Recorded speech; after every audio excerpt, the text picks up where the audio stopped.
On les appelle les sortants, ces personnes issues d'un milieu juif ultra-orthodoxe qui décident un jour de s'en extirper au prix de nombreuses difficultés sociales, identitaires et affectives. Ces dernières années, plusieurs films ou séries ont mis en scène ces trajectoires dissidentes, à commencer par la série au succès étonnant Unorthodox. Pourquoi cet intérêt pour ces transfuges sociaux et de quoi ce phénomène est-il le nom? Nous allons en parler avec Stéphane Fraisse, réalisateur de Tu choisiras la vie, actuellement en salle. Bonjour Stéphane Fraisse. Bonjour Elisheva.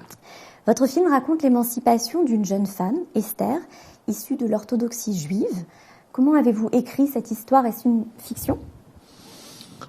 C'est une fiction, mais une fiction s'inspire toujours de faits réels. Elle a mis du temps à venir parce que justement j'ai essayé de trouver la juste distance entre ma vie, qui a inspiré évidemment le film, et quelque chose que je voulais très universel et qui me permettait aussi d'avoir un regard critique. Donc évidemment je ne suis pas Esther, évidemment je ne suis pas Elio qui sont les deux personnages principaux, mais en fait je suis un peu partout. Alors on va expliquer ça parce que justement votre film traite en réalité d'une double émancipation.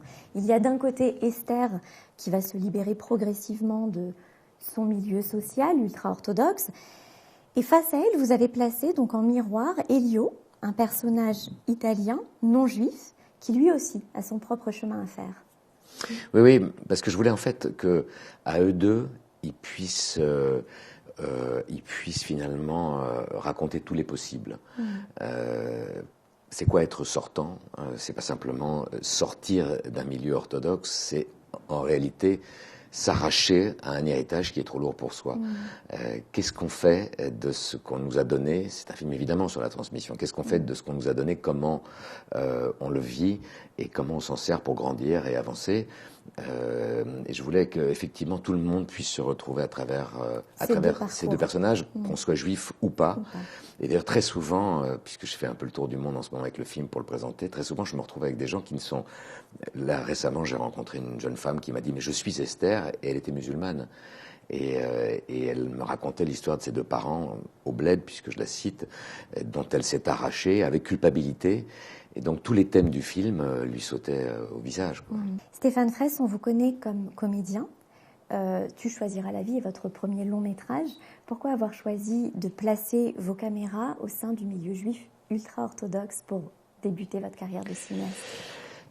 Parce qu'on parle généralement mieux de ce qu'on connaît, et c'est une chose que je connais bien, puisque quand mes parents se sont séparés, ma mère, qui était une femme d'une grande spiritualité et une femme extrêmement mystique, à leur séparation, donc, elle a rencontré le mouvement Chabad, et elle est devenue Lubavitch.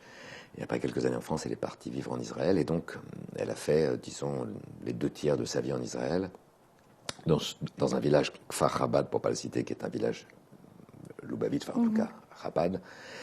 Et j'ai découvert, moi qui n'avais pratiquement aucune idée de ce que voulait dire le judaïsme avant leur séparation, j'ai fait un grand écart entre mon père qui était absolument laïque, pour qui Dieu s'était disqualifié après la guerre, puisque son père était mort à Auschwitz, et une mère qui était... j'allais dire du jour au lendemain, devenue extrêmement religieuse. Et ce grand écart a été à la fois très douloureux et très compliqué à vivre, mais au moins a permis déjà l'écriture de ce film, et surtout m'a permis d'essayer de comprendre où je me situais, m'a obligé d'ailleurs à me situer dans tout ça. Parce que pendant très longtemps, il y avait 2 formes de judaïsme, celui qui ne croit pas et celui qui croit comme elle. Le film lui est dédié. Oui, le film lui est dédié. Elle est partie donc pendant le montage de mon film, ce qui était compliqué pour moi à vivre, parce que j'étais en train de monter des scènes sur cette famille orthodoxe à laquelle Esther s'arrache, et je devais vivre le début de ce deuil. J'espérais surtout trouver avec ce film une passerelle, un pont sur lequel on pouvait enfin se retrouver et avoir une discussion. Et donc je me sens extrêmement privé de cet échange que je n'aurais pas eu avec elle, qui m'aurait permis aussi de libérer la parole entre nous. Mon regard sur le monde entrait en collision avec le sien, se heurtait de manière souvent frontale et très dure. Et j'en souffrais pas mal parce que on peut aimer quelqu'un on peut aimer une mère et à un moment se trouver à ne plus pouvoir échanger. Le noir s'est fait. C'était un vendredi. Je guettais ma montre toutes les 5 minutes, de peur de louper le début de Shabbat. Et puis le début de Shabbat est arrivé. Et j'ai pas bougé. Je respirais très vite. J'avais la tête qui tournait. J'avais l'impression que tout le monde me regardait, que la faute était inscrite sur mon visage. Ce monde ultra-orthodoxe, vous le représentez d'une double manière. D'abord comme un monde fait essentiellement de contraintes, d'interdictions, de privations, un monde presque monacal. Et pour tout vous dire, il se trouve que je suis issue de ce milieu-là, et comme Esther, je l'ai quitté. Et par moments, j'avais du mal à le reconnaître à cause de ces traits très austères. Mais je sais, alors, je suis peut-être pas complètement d'accord avec vous, je suis pas, enfin, c'est pas un film sur le monde orthodoxe, mais il fallait que cette jeune femme s'arrache de quelque chose qui soit une contrainte. Si vous en sortez, et moi je le connais assez bien ce monde, même si je n'y appartiens pas, pour avoir passé beaucoup de temps au milieu de ce monde Lubavitch, quand on est extérieur à ça, tout peut paraître extrêmement contraignant. De l'intérieur aussi. Et de l'intérieur aussi.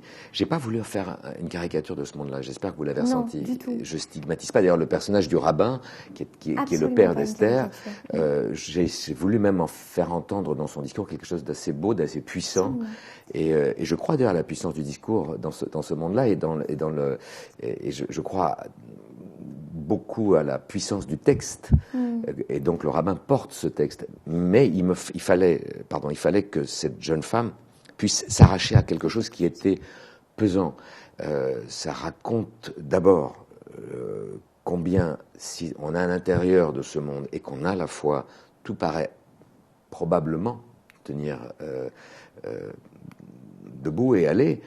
Mais à partir du moment où la chose se fissure, où le doute s'installe, tout devient d'une fragilité, d'une vulnérabilité extraordinaire. C'est ça que j'ai voulu dire, mais pour celui qui n'est pas religieux, et a fortiori celui qui n'est pas juif, il fallait que je crée ce contraste entre elle et le monde dont elle sortait. Mais je disais d'une double manière parce que précisément, vous ne le caricaturez pas du tout. En fait, on sent énormément de respect dans la façon que vous avez eu de le filmer.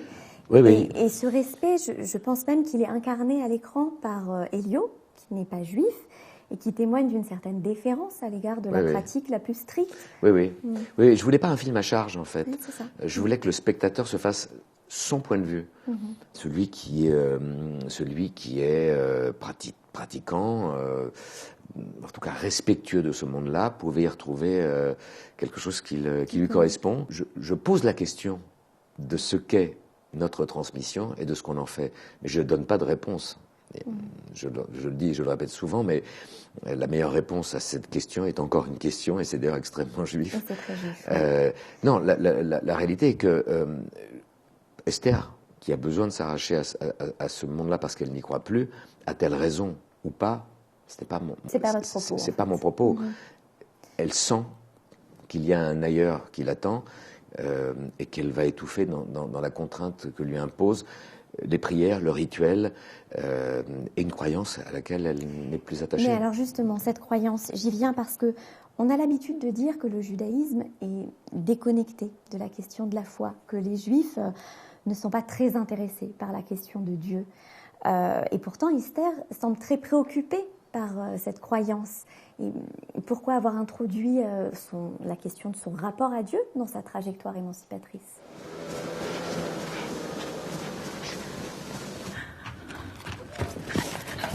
Aide-moi à trahir. Toi, l'Éternel, que t'es mon Dieu, donne-moi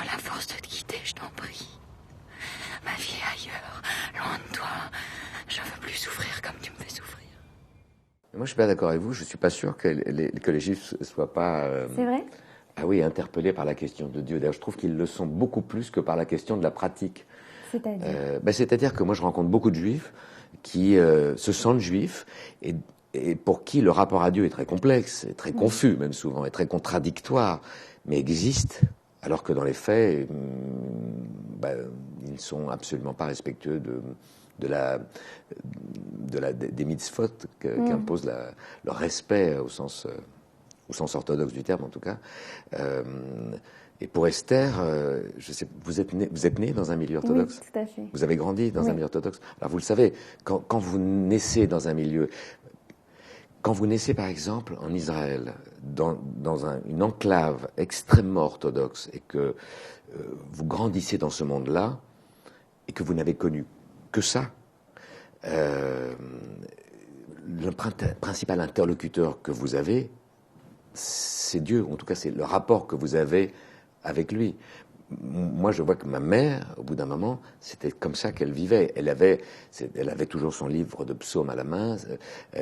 Chaque prière la rapprochait de quelque chose qui donnait sens à sa vie et donnait sens et donnait force aussi et courage à ce qu'elle faisait. Pour moi, c'est évident que c'est comme ça que les enjeux se jouent. Et puis il y a quelque chose qui m'avait extrêmement marqué quand vous baladez, par exemple, dans des villages très orthodoxes. Et quelque chose qui, moi, me marque, et qui appartient tout à fait, d'ailleurs, au code, c'est cette absence de choses tactiles, de charnalité, de rapport on voit rarement les gens se toucher. Bien sûr.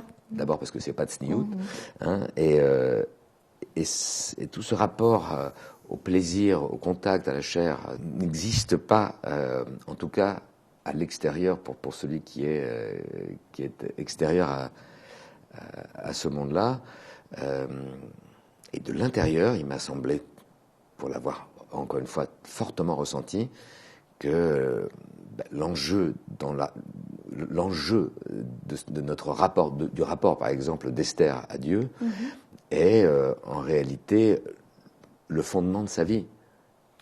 Alors oui, mais on pourrait tout à fait imaginer qu'une jeune femme qui subit tellement de contraintes veuille s'en extraire, mais justement à cause des contraintes et pas forcément en se posant la question de Dieu. Oui, mais Dieu est partout dans sa vie. Il donne sens du matin où elle se lève, et c'est ce qu'elle dit à un moment dans le film, par la première prière qu'on fait au lever, jusqu'à sa manière de s'habiller, en plein été, dans les Pouilles où il fait 40 degrés, manches longues de partout, jusqu'à l'impossibilité de lever les yeux sur cet homme, même quand elle doit lui demander une chose qui n'engage absolument pas une équivoque entre eux. Donc en fait, Dieu se rappelle à elle tout le temps dans l'impossibilité d'être complètement ce qu'elle aimerait être, et ce qu'elle ne sait pas d'ailleurs qu'elle peut être.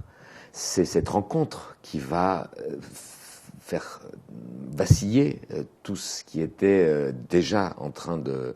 Oui, elle a déjà son propre chemin. Oui, mais elle commence à le faire.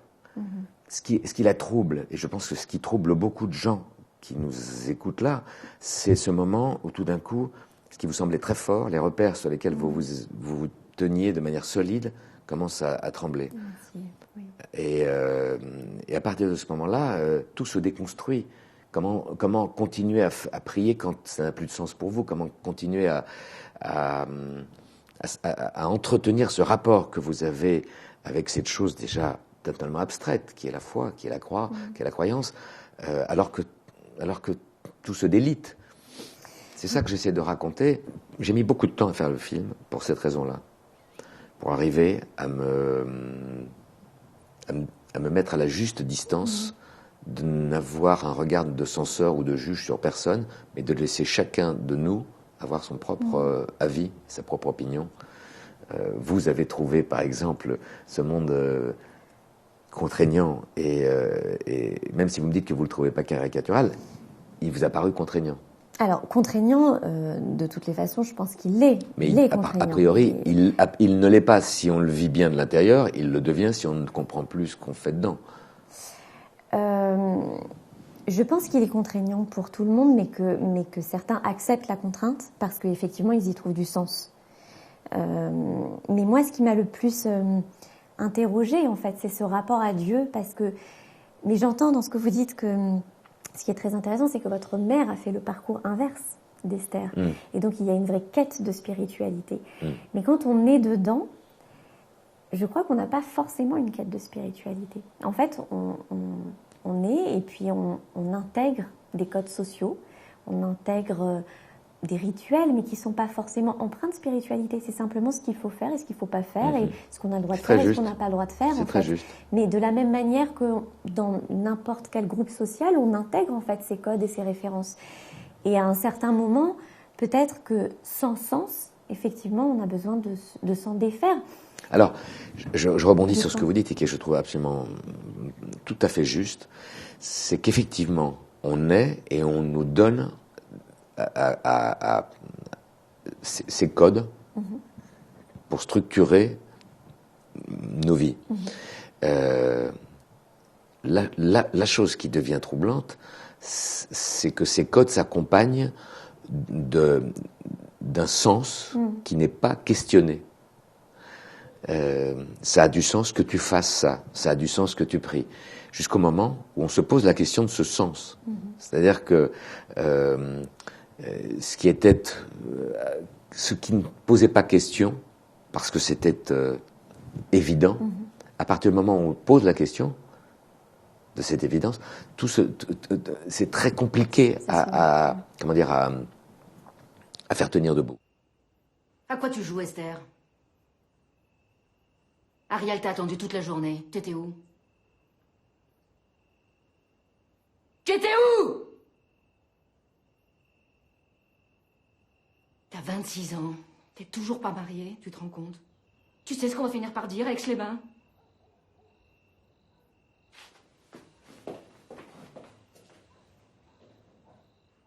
Vous avez parlé d'un rapport charnel. Je trouve que votre film est très sensuel, justement.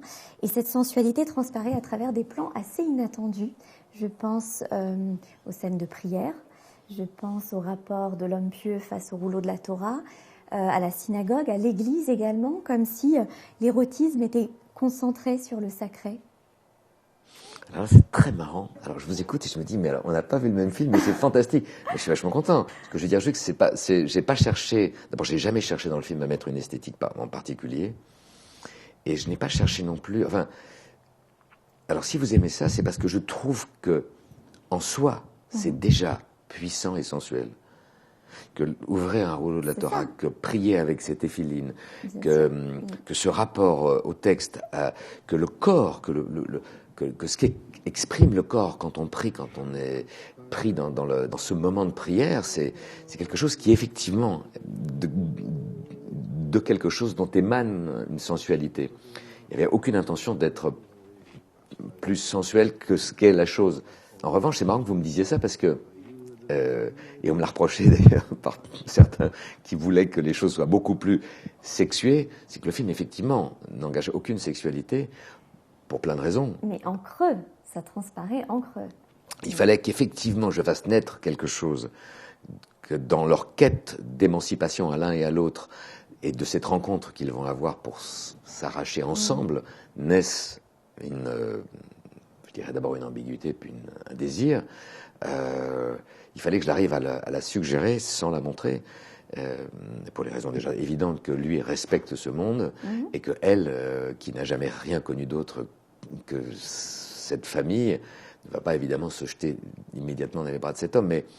Mais par contre, j'ai essayé à plusieurs reprises dans le film, effectivement, et je ne veux pas trop raconter, de créer une atmosphère sensuelle entre eux. D'ailleurs, c'est marrant parce que les producteurs qui étaient italiens, eux, ça leur suffisait pas du tout. Et ils me disaient, bon Stéphane, je comprends, c'est très intéressant, ton film, on est très content, hein, mais ça manque un peu de sexe. Je leur disais, ah bon, je comprends pas. Ouais, nous en Italie, on aime les baccios, les baisers. Peut-être qu'ils un baiser à la fin quand ils. Donc il a fallu me battre avec ses producteurs pour expliquer que on arriverait probablement à rendre une chose palpable sans tomber dans une chose qui, à mon avis, était un gâchis complet. On pourrait peut-être dire à ses producteurs que cette sensualité est quasiment incarné à l'écran par un autre personnage qui est le fruit, le cédra, le hétrog en hébreu. Ouais. Donc le fruit que la famille d'Esther est allée cueillir pour la fête de Sukkot en Italie. Et ce fruit, on le brandit, mais on ne le consomme pas. Et selon une opinion du Talmud, ce fruit serait le fruit interdit, le fruit de la connaissance du bien et du mal. Que représente ce fruit pour vous? Et en fait, pourquoi avoir articulé votre récit autour de ce cédra? Le cédra est un fruit très symbolique en réalité. C'est un fruit pendant la fête de Sukkot qu'on ne mange pas, qui a une portée très forte, bibliquement, vous le rappeliez. Donc il y a quelque chose qui dans ce fruit déjà symbolise tous les possibles, mais aussi la transgression, mais aussi le jardin d'Éden, de là d'où on vient. Donc à lui seul, il raconte déjà un peu notre histoire, ce fruit. Il y a quelque chose que je trouve très beau et que dit un des personnages, il dit un fruit qui sert à rien, et pour lequel pourtant, chaque année, on consacre, qu'on bénit et auquel on consacre une fête. Il y a beaucoup de choses que je trouvais très chargées de sens et de non-dits qui me plaisaient dans ce fruit. Si on rentre plus encore on pourrait dire qu'il y a une amertume dans le citron qui rappelle un peu l'amertume de leur vie à ce moment-là de l'histoire. Et puis, il fallait encore une fois que je mette de l'image, du symbole dans le propos qui était raconté. Comment dire ça exactement, faire sien l'héritage qu'on a reçu. Voilà. C'est ça, tu choisiras la vie, c'est un petit peu tu choisiras ton héritage. Voilà, tu choisiras de vivre. Voilà. J'ai choisi cette injonction divine pour en faire quelque chose qui était un ordre que je m'adressais aussi à moi, puisque on est à chaque instant de nos vies, et plus on avance dans le temps, plus on le constate, étouffé et contraint par ce qui se met comme obstacle sur nos vies. Donc j'avais envie d'envoyer un message de vie, et simplement ça. Merci Stéphane Fraisse, merci pour cet échange. Je rappelle que votre film « Tu choisiras la vie » est actuellement dans toutes les salles. Merci.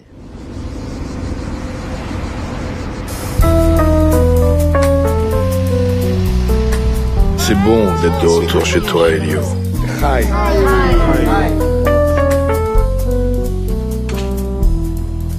Entrez.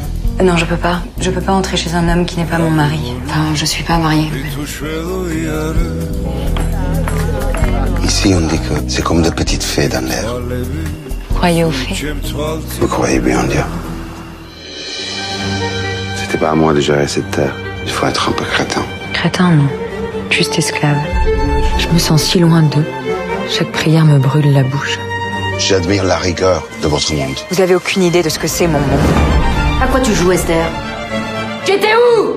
Toi, l'Éternel, que t'es mon Dieu. Donne-moi la force de te guider, je t'en prie. Ma vie est ailleurs.